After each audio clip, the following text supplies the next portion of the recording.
The Duval Rundown, driven by Jacksonville Chrysler Jeep Dodge Ram Westside, home of the lifetime warranty. Good morning. Welcome to a Friday edition of Duval Rundown. I'm Hayes Carline. Pleased to be joined as always on Friday with Rick Ballou. You can hear Rick into the night with Rick Ballou. Rick, good morning, man. We're 48 hours away from a monumental day in Jacksonville.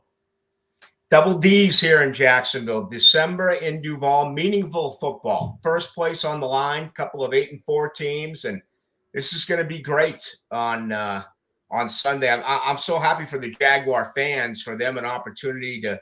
I mean, typically, Hayes, we're talking draft, we're talking free agency.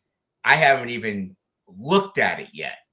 You know, just the fact that with 5 games to go and everything is there for them to take. This is what it's all about. So it's been a great week here in Jacksonville, and I think the environment's going to be pretty special there Sunday at 1 o'clock.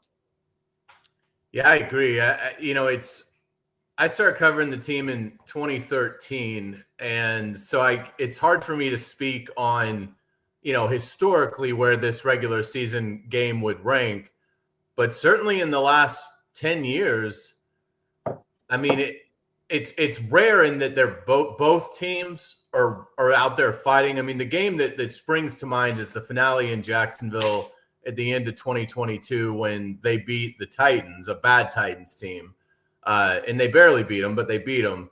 But Tennessee was just, I mean, that was it for them. But in terms of two teams, both fighting for first place, in December, I can't think of a game that comes close to this one. So, yeah, I think the environment is going to be pretty incredible. Jaguar fans, and they're so fantastic, but they've longed for a chance to sort of flex and show the nation this is what we can be here. This is the home environment that we can create. And they've never really had a chance to show that. And now they get an unbelievable chance to show that. It's not a primetime game, but there will be a lot of people focusing in on this Jaguar Colts matchup because of the stakes involved. And because it's wide open. I mean, I was talking about it yesterday on my show. I mean, you think AFC, it's like, if you're a Jags fan, would you rather have a young Bo Nix, a young Drake May? To me, it's still Buffalo, Kansas City, Baltimore, and all 3 of those programs are clearly down right now. But the point is, Denver, New England, the North, Pittsburgh at 6-6. They can't win a football game as of late. It's there for the taking. That's what I'm trying to say, especially with the injury now with Herbert in LA.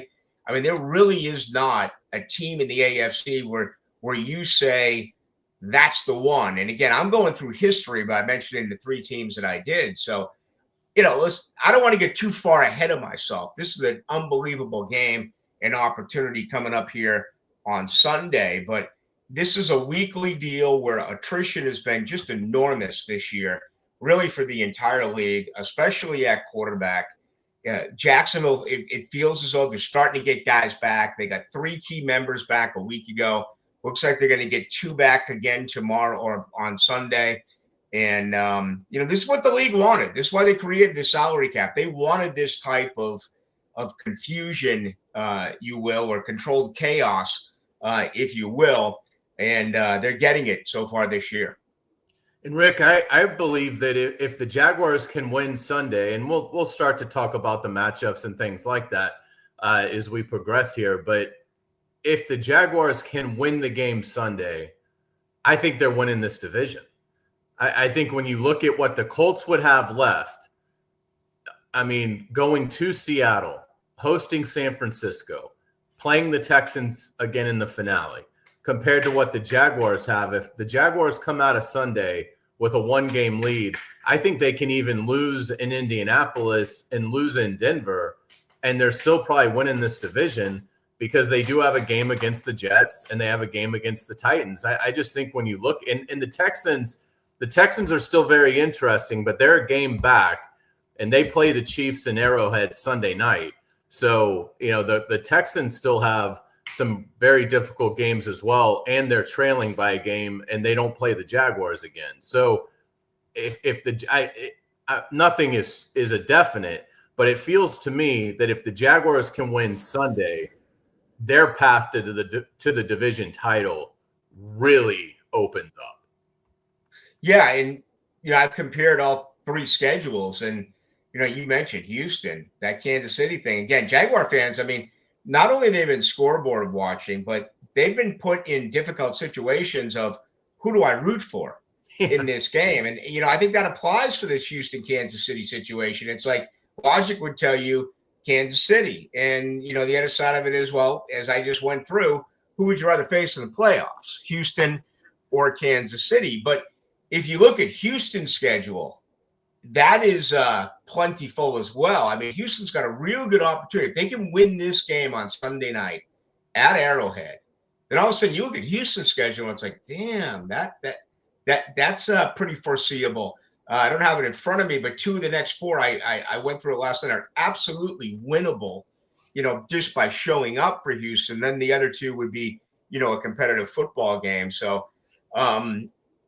yeah, again, it's this is what it's about, and this is why it's been such a unusual season, but really a positive season. For here we are, December 4th, December 5th, or whatever it is, and we're talking about Jaguars and scenarios of can they win on the road, can they win at home, and what our common opponents doing and rivals doing, and it's just pretty cool. It feels like, I don't know if you've noticed, but it just seems like the city is a lot happier. And, I love it because Jaguar football is what these people want, and they're getting some good play.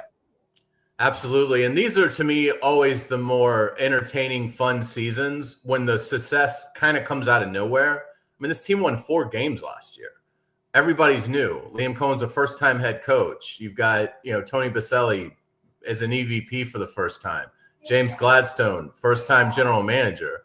And for them to, for them to have had this kind of success, it's just mind-blowing and so refreshing to see. And it is an easy team to like because they're so tough, which sort of gets us to our obvious storyline on Sunday, which is, can the Jaguars run defense, which is the best in the NFL, giving up 83.4 yards a game, can they slow down the league's best running back? And Jonathan Taylor, what do you think will be some things that Anthony Campanile will try and do to combat that? He's made a lot of adjustments, in-game adjustments this year. You look at what happened last week at Tennessee. Their opening drive, they rushed for 39 yards. And then they made adjustments and completely took them out of that aspect of the game. The Jaguars went ahead and made them basically one-dimensional. But, I think this is a game where I wouldn't be surprised if Anthony Campanile cheats a little bit and says to Jonathan Taylor, you're going to get yours, but you're not going to be the difference in this game. We're going to have another guy on you. We're going to put it on a quarterback with a broken leg in Daniel Jones. He's got a phenomenal rookie wide receiver, and he's got some talent on the outside. But I think that's what it comes down to here, Hayes. And, I was looking at the numbers earlier in the week. Jonathan Taylor in 4 games here in Jacksonville. 41 carries, 172 yards. That's respectable. 0 touchdowns. But this guy was off this year to arguably an MVP type of season. He's taken on 2 good defenses in the last 2 weeks. Kansas City and Houston has slowed him down to 3.8 yards a carry and no touchdowns in the last 2 games. So there's a blueprint there. And, you were talking about very good defensive coordinators on both teams, particularly, Spagnuolo. But I think Anthony Campanile and this football team does have now something that they can look at. What was so successful with KC? We know Houston's just a really good defense. What did they do? So I think that's what – and here's my only concern. I think Jacksonville can do a decent job, 16, 17, 18 carries, hold them hopefully under 4 yards a carry. but there's always a possibility that he could break just one. You know what I mean? And you hope it's only one. And I think Jag fans would take that. There'll be one big play by Taylor, but if you can slow him down for the other 19 plays, then I think most would take that. Yeah, I think the magic number is 105 rushing yards. If the Jaguars can hold the Colts as a team to 105 or under, then I think they win. If it's over that, I think the Colts win. The Colts average 134.4 yards a game running. They're 6th. But to your point, they haven't been great the last 4 weeks, even as an offense in general. Like, they still lead the league in points per game at 29.8. By the way, it's hard to believe that there isn't a single offense in the NFL averaging over 30 points a game. But it just speaks to how defenses have totally taken away the deep shot. But when you look at the Colts in the last 4, so 29.8 is what they average per game scoring. But in their last 4, they're just 21.7, which is pedestrian. So, that's the thing is Indianapolis, did they fatten up on a pretty easy first half schedule, and now they're kind of getting exposed? Is this just kind of the normal slump that a good team can go through, and they're getting ready to refine their stride? It's going to be incredibly exciting to see. I want to talk to you about the Jaguars side of things offensively, Trevor Lawrence and company. But Jacob Simon's helping us out on Duval Rundown. He's the brains behind the operation. Jacob, let's say hello to our sponsor, please. I'm Rick Ballou, Jacksonville Chrysler Jeep Dodge Ram Westside, proud partner of the Jaguars. Drive with confidence. Every new vehicle comes with our exclusive lifetime warranty. 7030 Commonwealth Avenue or online at jackswest.com.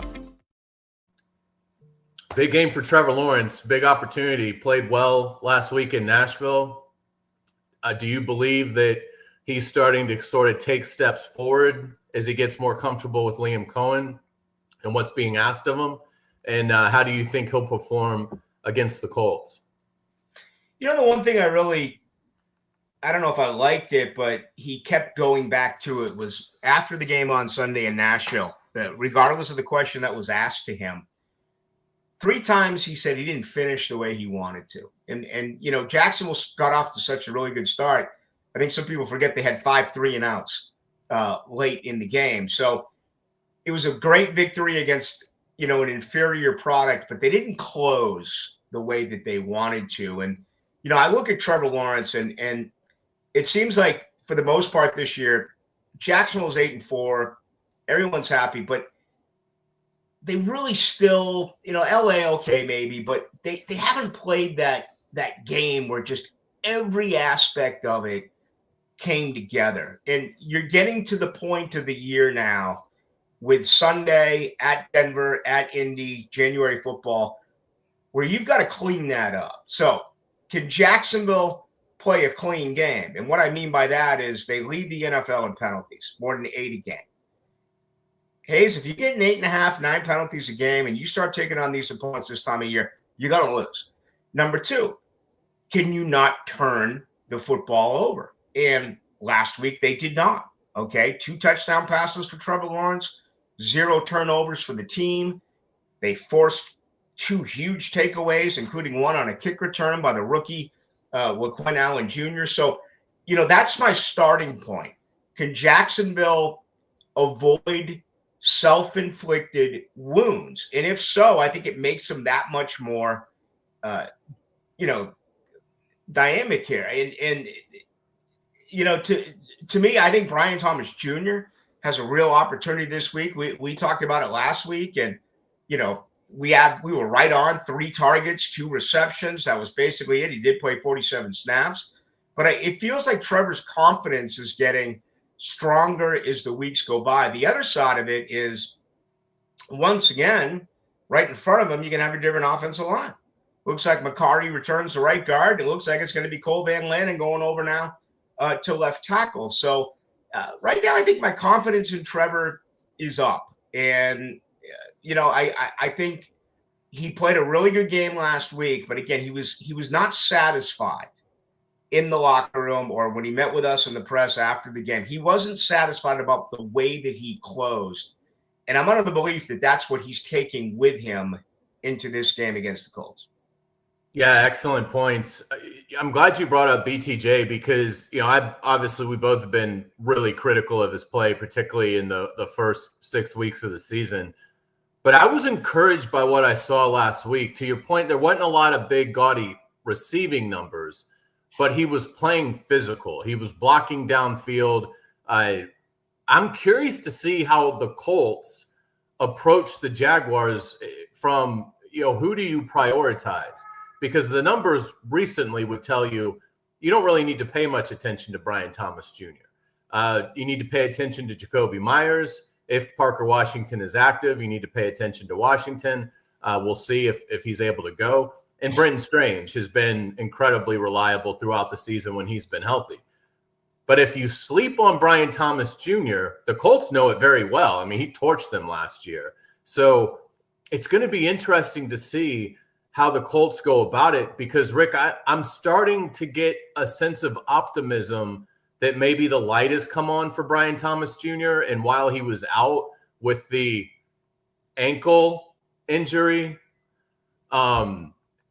if the message sort of got across and he's looking at it and saying, I've got 5 games left. I mean, I need to get hot or I'm going to have a disastrous second year. I mean, I almost wonder now that he's seeing kind of the light at the end of and the other thing is Myers is playing well. Washington is playing well. And they're very professional in how they go about their job. It looks to me like we're maybe seeing a reinvigorated Brian Thomas Jr., and that is a massive X factor. If he gets hot, if Brian Thomas Jr. over the final 5 weeks of the season, has the 12th most receiving yards in the NFL, and we know he's very capable of that kind of a hot streak. I mean, he was 3rd in the NFL in receiving yards all of last year as a rookie. You let him get hot in this offense, and then the Jaguars really could become a pretty dangerous team. They already are dangerous with the way they can run the ball and the way they defend the run. But if BTJ can get back to being that playmaker, particularly on the deep balls, that would be a gigantic help for this Jaguar offense. And it gives them something they really don't have, and that's the ability to go deep. And, Jacksonville's done a lot of nice things this year offensively, but that's one aspect of the game. With Brown, it hasn't worked with him. And, that's another part of it, too, as well, is that I like Jarian Jones is a great example. He was left for nothing, man. That guy had 6 snaps in 5 games. And you add the injury to Lewis, you plug him back in at the slot, and he's played, just wonderfully. Lewis is back now, and Lewis, Jones still graded out very well this past week. And, you look at guys like Trayvon Walker, how effective is he going to be once he does come back? Eric Murray, how effective is he going to be once he comes back? But this organization has done a nice job, it feels like, behind the scenes of knowing how to push buttons, and maybe in the case of Brian Thomas Jr., maybe just helping him.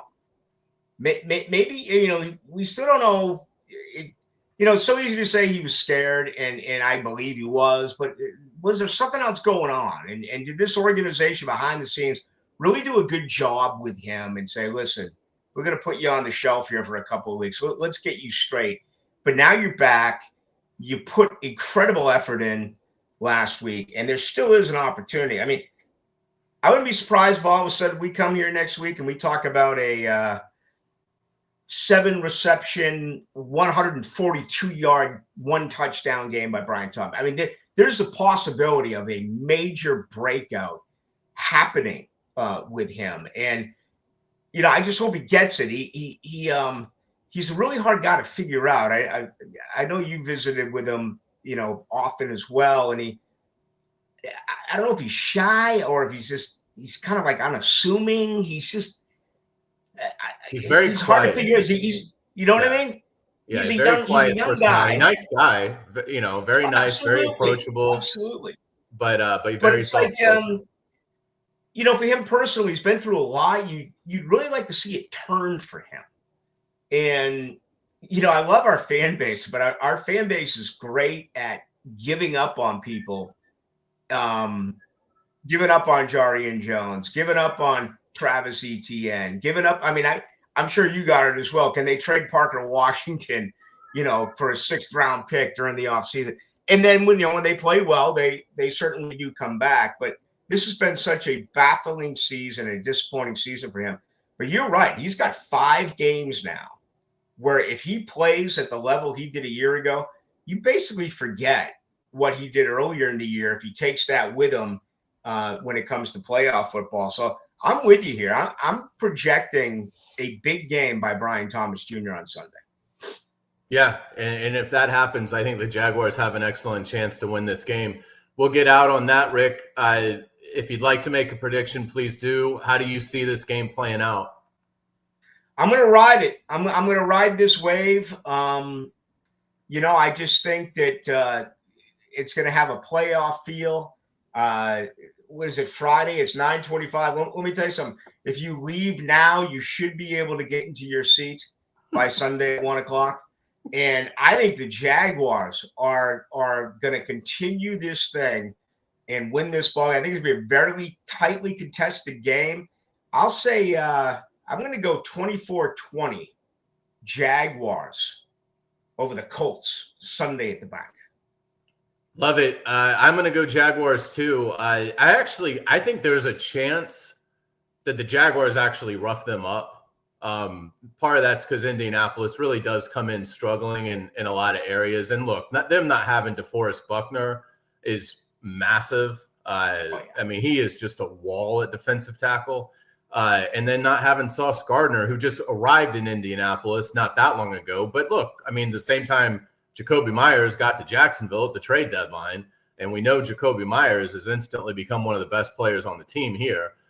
So for the Colts not to have Sauce Gardner, he may be not having the impact Myers has had here in Indy, but we know what kind of talent he is, and it doesn't appear that the Colts are going to have him either. So I think it sets up well for the Jaguars. I think it's going to be an electric environment.